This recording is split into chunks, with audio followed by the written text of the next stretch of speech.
बोलो जयकारा बोल मेरे श्री गुरु महाराज की जय। श्री सद्गुरुदेव भगवान की जय। गुरुमुखो, संत महापुरुषों ने फरमाया है, वाणी तो अनमोल है, जो कोई जाने बोल। ये तराजू तोल कर फिर बाहर मुख खोल। संत महापुरुषों ने रचना के बारे में फरमाया है कि कोई भी बात मुंह से निकालने से पहले हृदय के तराजू पर उसे तोल लेना चाहिए। कड़वी बात कहना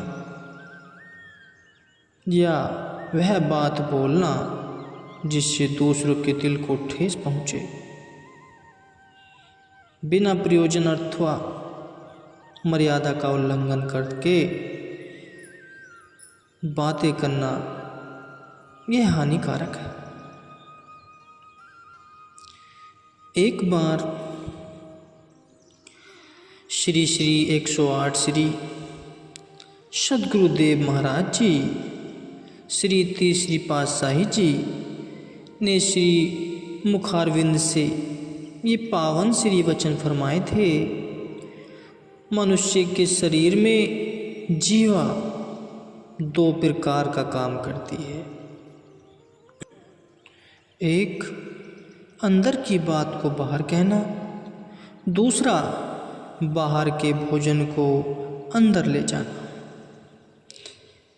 ये दोनों काम जीवा इंद्रियां द्वारा ही होते हैं। कोई भी बात जब मुख से निकल गई, चाहे वह अच्छी है अथवा बुरी, दूसरे पर कैसा प्रभाव डालेगी, यह कहने वाले व्यक्ति पर निर्भर नहीं, क्योंकि वह बात मुख के दुर्ग से तो बाहर हो गई। इसी तरह खाने की कोई भी वस्तु जो कि एक बार पेट में चली गई, वह चली गई। उसका जो भी अपना प्रभाव अच्छा अथवा बुरा होगा, वह प्रत्येक स्थिति में पड़ेगा ही पड़ेगा। इसलिए प्रत्येक मनुष्य को मुख से बात निकालते समय तथा कोई भी भोज्य पदार्थ खाते समय पहले ही उसके विषय में भली प्रकार से सोच लेना चाहिए। मुख से बात निकल जाने के पश्चात वह दूसरे पर क्या प्रभाव डालती है, इसका प्रत्यक्ष प्रमाण देखने के लिए महाभारत के इतिहास के पृष्ठों को उलट कर देखें कि द्रौपदी के एक ही अपशब्द ने क्या क्या गुल खिला दिए। इस बात से भला कौन है जो परिचित न हो। लेकिन हम अपने भाव की सिद्धि हेतु इस वार्ता को फिर से आपके सम्मुख प्रस्तुत करते हैं। पांडवों ने इंद्रप्रस्थ में एक नया महल निर्मित करवाया, जिसका नाम रंग महल रखा था। मैदानव ने इसे ऐसे कलात्मक ढंग से बनवाया था कि देखने वाले ठगे से ठग रह जाते।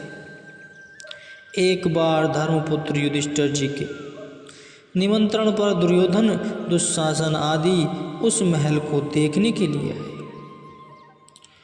भीमसेन उनको महल दिखा रहा था। एक स्थान को जो कि दूर से सुंदर फर्श प्रतीत होता था, परंतु वास्तव में वह पानी का होश था। दुर्योधन ने फर्श जानकर उसमें चलने को पैर उठाया ही कि तत्क्षण तुरंत उसका पांव रपट गया और वह पानी में गिर पड़ा, जिससे उसके कपड़े गीले हो गए। आगे चलकर एक समतल स्थान पर आए परंतु अधिक रगड़ाई करने के कारण उसमें इतनी अधिक चमक प्रतीत होती थी कि दूर से देखने में यह ज्ञात होता था कि यह पानी का ही होश है। दुर्योधन जब इस स्थान से गुजरने लगा तो यहाँ से उसने कपड़े समेटने शुरू कर दिए। कहा भी है कि दूध का जला छाछ को भी फूंक फूंक कर पीता है। भीमसेन ने, जो कि उन्हें रंग महल दिखा रहा था, दुर्योधन से कहा, भाई साहब, यहाँ तो पानी नहीं है, फिर भी तुम कपड़े क्यों समेट रहे हो? यह कहकर वह थोड़ा सा मुस्कुरा दिया। उस समय द्रौपदी, जो कि रंग महल की छत पर ही खड़ी यह सब कौतुक देख रही थी, दुर्योधन पर व्यंग कसते हुए बोली, ढिंगोरी पकड़कर कोई करो इमदाद अंधे की, न हो अंधा यह क्यों, आखिर तो है औलाद अंधे की। द्रौपदी का भाव यह था कि अंधे दृष्टराज की संतान है, यह इसको फर्श व पानी भी ठीक से नजर नहीं आता। उस समय तो दुर्योधन खून का घूंट पीकर चुप हो रहा। घर जाकर वह इस अपमान का बदला लेने की अब युक्तियाँ सोचने लगा। अपने साथियों से कहने लगा कि मैं द्रौपदी और पांडवों को दिखा दूंगा कि मैं अंधे का पुत्र हूँ, अथवा वे सब नेत्रहीन हैं। उनके सब सुख ऐश्वर्य के दिन में शीघ्र ही दुख में बदल दूंगा तथा अपने अपमान का बदला लेकर उन्हें लोहे की चने चबाऊंगा। अंततः उसने अपनी मंत्रणा अनुसार युधिष्ठिर जी को जुआ खेलने के लिए उगत करा ही लिया, परंतु धर्मराज युधिष्ठिर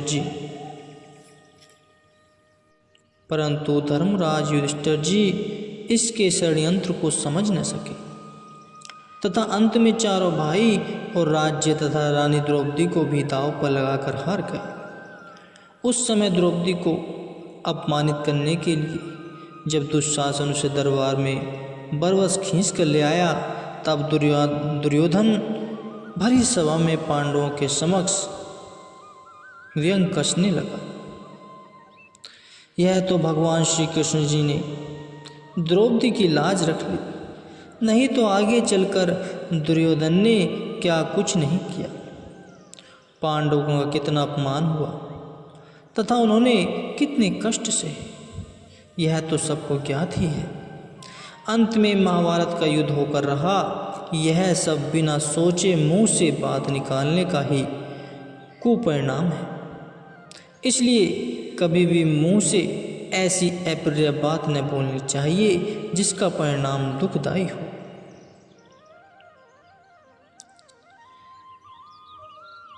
एक बार की बात है, एक राजा ने रात को स्वप्न में देखा कि उसके सब दांत गिर गए।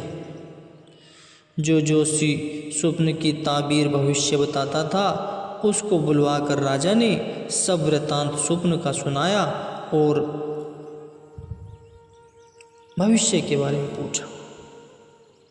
उस जोशी ने कहा, राजन, इस स्वप्न का मतलब यह है कि आपकी सारी संतान आपकी आंखों के समक्ष ही मर जाएगी।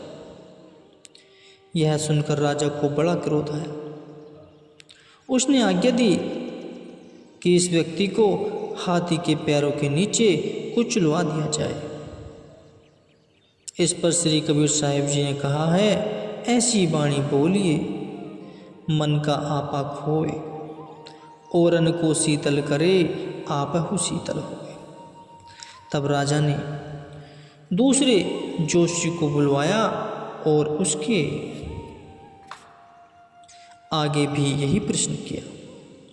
तब उसने उत्तर दिया कि महाराज, आपकी आयु तो सबसे अधिक लंबी होगी, प्रजा दीर्घ आयु तक आपकी छत्र छाया में रहेगी तथा आप लंबी उम्र तक उन सबको सुख देते रहेंगे। इस उत्तर को पाकर राजा अति प्रसन्न हुआ। इस जोशी को पुरस्कार में राजा ने एक हाथी दिया। अब देखिए, उत्तर तो दोनों जोशी का एक ही समान ही है, परंतु कहने में कितना अंतर है। तभी तो कहा गया है, बात न कीजिए अटपटी, कीजिए बात बना, बातों हाथी पाइए, बातों हाथी पा। भाव यह है, एक बोल ने तो आदमी को हाथी के पांव तले कुचलवाया तथा दूसरे बोल ने व्यक्ति को हाथी इनाम में दिलवाया। यह सब वाणी का ही प्रताप है। यदि इस वाणी द्वारा मालिक के गुणा अनुवाद गाए जाएं, तो फिर मनुष्य को कितना ही दिव्य ज्ञानंद प्राप्त होगा। एक परमार्थी जिज्ञासु के लिए तो यह आवश्यक बात है। उसे अपने जीवन को इसी सांचे में ढालना चाहिए क्या कि वह सबके साथ मीठे वचन बोले तथा कड़वे वचनों का परित्याग करे। इसलिए जीवा इंद्रियां पर नियंत्रण करना एक परमार्थी के जीवन का आवश्यक अंग है। एक सच्चे गुरुमुख के लिए तो यहाँ तक कहा गया है, जो सोवे सो सुन्न में, जो जागे हरि नाम, जो बोले हरि कथा, भक्ति करे निष्काम।